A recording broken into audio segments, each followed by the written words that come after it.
ചില വഴക്കുകളില്ലേ നമ്മൾ പറയില്ലേ, നീ അന്ന് അത് പറഞ്ഞില്ലേ, നീ ഇത് പറഞ്ഞില്ലേ, ഏ അങ്ങനെ പറഞ്ഞില്ലേ, അങ്ങനെ ചെയ്തില്ലേ, ഇങ്ങനെ പറയും. എന്തുകൊണ്ടാണ് അങ്ങനെ പറയുന്നത്? ഇതിൻ്റെ കാരണം നമ്മുടെ ബ്രെയിൻ എന്ന് പറയുന്നത് ഒരു മെമ്മറി ആയിട്ടാണ് വർക്ക് ചെയ്യുന്നത്.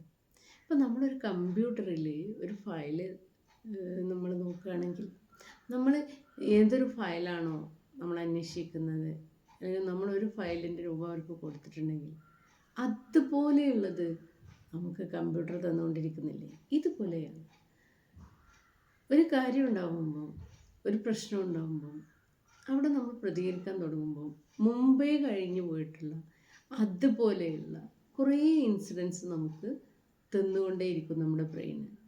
അതുകൊണ്ടാണ് നമ്മൾ ഒരു ചെറിയ കാര്യത്തിന് നമ്മൾ പൊട്ടിത്തെറിച്ച് വരുമ്പോൾ അതിൻ്റെ പിന്നാലെയുള്ള കുറേ കാര്യങ്ങൾ നമ്മൾ പറയുന്നതിൻ്റെ കാരണം ഇതാണ്. ബ്രെയിൻ നമുക്ക് തന്നുകൊണ്ടിരിക്കുകയാണ്. മനസ്സിലായില്ലേ? ഇവൾക്ക് ഇപ്പോൾ ഇവിടെ ആവശ്യം, അല്ലേ, ഇവന് ഇപ്പോൾ ഇവിടെ ആവശ്യമുള്ളത് ഇതാണ്. അപ്പോൾ അങ്ങനെയുള്ള കുറേ ഫയലുകൾ നമ്മുടെ തലയിൽ കിടക്കുന്നതെല്ലാം നമുക്ക് ആ സമയത്ത് ഇങ്ങോട്ട് തന്നുകൊണ്ടിരിക്കും. അപ്പോൾ നമ്മൾ ഓരോന്നോരോന്നായിട്ട് പറഞ്ഞുകൊണ്ടിരിക്കും.